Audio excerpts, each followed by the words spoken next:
Siddu guarantee 2025 ವಿಶೇಷ ಚರ್ಚಾ ಕಾರ್ಯಕ್ರಮಕ್ಕೆ ನಿಮ್ಮೆಲ್ಲರಿಗೂ ಮತ್ತೆ ಸ್ವಾಗತ. 10-15ಕ್ಕೆ ಸಿದ್ದರಾಮಯ್ಯ ಬಜೆಟ್ ಮಂಡನೆ ಮಾಡೋರಿದ್ದಾರೆ. ದಾಖಲೆಯ ಬಜೆಟ್ 16ನೇ ಬಾರಿ ಬಜೆಟ್ ಮಂಡನೆ ಮಾಡೋರಿದ್ದಾರೆ. ಸಿದ್ದರಾಮಯ್ಯ ದಾಖಲೆಯ ಬಜೆಟ್ಗೆ ಕ್ಷಣಗಣನೆ ಆರಂಭ ಆಗಿದೆ. ಇವತ್ತು ಬೆಳಗ್ಗೆ 10-15ಕ್ಕೆ ಬಜೆಟ್ ಮಂಡಿಸ್ತಾರೆ.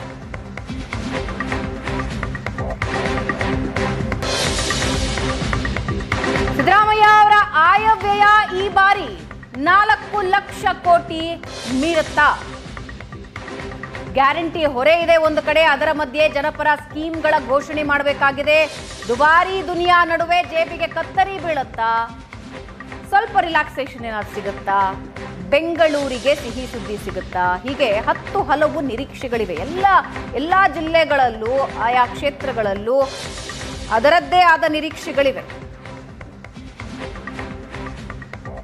ಪೊಲಿಟಿಕಲಿ ಕೂಡ ನೋಡ್ತಾ ಹೋಗೋದಾದ್ರೆ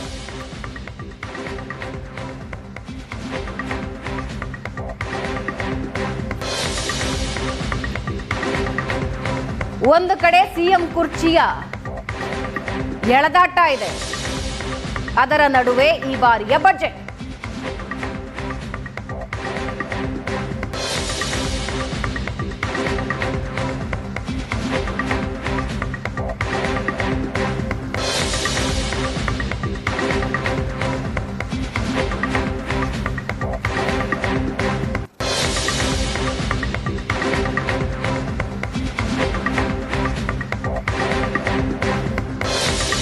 ಹೋದ ವರ್ಷವೂ ಅನೌನ್ಸ್ ಮಾಡಿದ್ರು, ಸಿಟಿನಲ್ಲಿ ಅನೇಕ ಡಬಲ್ ರೋಡ್ ಮಾಡ್ತೀವಿ, ಅಂಡರ್ಗ್ರೌಂಡ್ ರೋಡ್ ಮಾಡ್ತೀವಿ ಅಂತ. ಅದು ಯಾವುದು ಕಣ್ಣಿಗೆ ಕಾಣಿಸ್ತಾ ಇಲ್ಲ. ನಾವು ಒಂದು ಬಡ್ಜೆಟ್ಟಿಂದ ಇನ್ನೊಂದು ಬಡ್ಜೆಟ್ ಕೂತ್ಕೋತೀವಿ, ಮಧ್ಯ ಏನಾಗತ್ತೆ ಅಂತ ನಾವು ವಿವರಣೆ ಕೇಳಲ್ಲ. ಸರ್ಕಾರ ವೆಬ್ಸೈಟ್ ಇದೆ ಅನ್ನೋದು ಸರ್ಕಾರಕ್ಕೆ ಗೊತ್ತಿದೆಯಾ ಇಲ್ವಾ ಅಂತಲೂ ನಮಗೆ ಗೊತ್ತಿಲ್ಲ. ಒಂದು. ಎರಡನೇದು, ಸಾಧಾರಣವಾಗಿ ಭಾವನಾ ಅವರೇ 8% ಬೇಡ, 6% ಇಟ್ಕೊಳ್ಳೋಣ. 8 ಕರೆಕ್ಟು, 6 ಸರಿ ಸಮಾನವಾಗಿ ಮಾತಾಡಿದ್ರೆ ಏನು ಮಾಡಿದಿರ ಅದೇ ಬಜೆಟ್ ಇಟ್ಟರು 6% ಜಾಸ್ತಿ ಆಗಬೇಕು ಅಲ್ವಾ? 3.5 ಲಕ್ಷ ಬಜೆಟ್ಟು 4.25 ದಾಟೋದು ನಿಶ್ಚಿತ. 4.25 ದಾಟೋದು ನಿಶ್ಚಿತ. ಯಾಕೆಂದರೆ 6% ಫ್ಯಾಕ್ಟ್ರಿ ಇಟ್ಕೋಬೇಕು. ಅದೇ ರೀತಿ ಸಾಲನೂ ನಾವು 13-14ರಲ್ಲಿ ಎಷ್ಟು ಮಾಡಿದ್ದೀವೋ ಅದು ತಾನಾಗೇ 10% ಇವಾಗ 10ರಷ್ಟು ಜಾಸ್ತಿ ಆಗಿರುತ್ತೆ 10 ವರ್ಷದಲ್ಲಿ. ಯಾಕೆ ಅಂದರೆ ಬಡ್ಡಿ ಅನ್ನೋ ಫ್ಯಾಕ್ಟ್ರು ನಾವು ಇನ್ಫ್ಲೋಯಿಂದಲೇ ಕೊಡ್ತೀವಿ. ಅದಕ್ಕೆ ಸಪ್ರೇಟ್ ಸ್ಕೀಮ್ ಏನೂ ಇಲ್ಲ. ಸೆಂಟ್ರಲ್ ಗೌರ್ಮೆಂಟ್ ಒಂದು ರೀತಿ ಯೋಚನೆ ಮಾಡಬೇಕು, ಸ್ಟೇಟ್ ಗೌರ್ಮೆಂಟ್ ಸಾಲ ಕ್ಲಿಯರೆನ್ಸ್ಗೆ GDP ಮೇಲೆ 1.5% ಬಾಂಡ್ ತಗೋಬಹುದು ಅಂತ. ಆ ರೀತಿ ಹಾಗಿದ್ದಾಗ ನಾವು ಈ ಸಲ ಎಕ್ಸ್ಪೆಕ್ಟ್ ಮಾಡೋದು, ಈ ಜನರಿಗೆ ಹಣದ ಹರಿವು ಹೆಚ್ಚು ಮಾಡೋಕ್ಕೆ ಗ್ಯಾರಂಟಿ ಅನ್ನೋ ಒಂದು ನಾಮಾಂಕಿತ ಕೊಟ್ಟಿರೋ ಹಣದಲ್ಲಿ ಆಗಿರೋ ವ್ಯತ್ಯಯಗಳನ್ನ ಸರಿಪಡಿಸಿದ್ರೆ ಈ ವರ್ಷ ಸ್ವಲ್ಪ ಚೆನ್ನಾಗಿರುತ್ತೆ.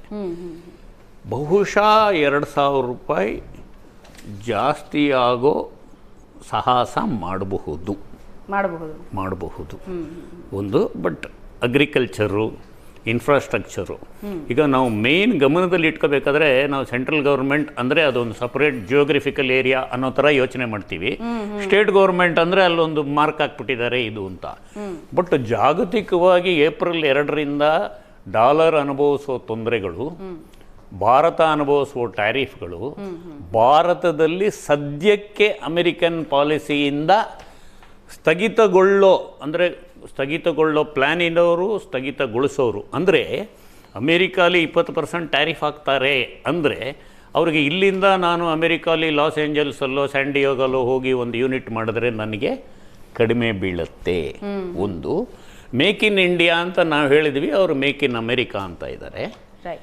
ಇಲ್ಲಿ ನಾವು ಆಟೋಮೊಬೈಲ್ ಇಂಡಸ್ಟ್ರಿ ಡೌನ್ಫಾಲ್ ಒಂದು ಏಪ್ರಿಲಿಂದ ಕರೆಕ್ಷನ್ ಆಗಬಹುದು ಅಂತ ಎಕ್ಸ್ಪೆಕ್ಟ್ ಮಾಡ್ತಾ ಇದ್ದೀವಿ. ಕರ್ನಾಟಕಕ್ಕೆ GST ಹರಿದು ಬರ್ಬೋದು.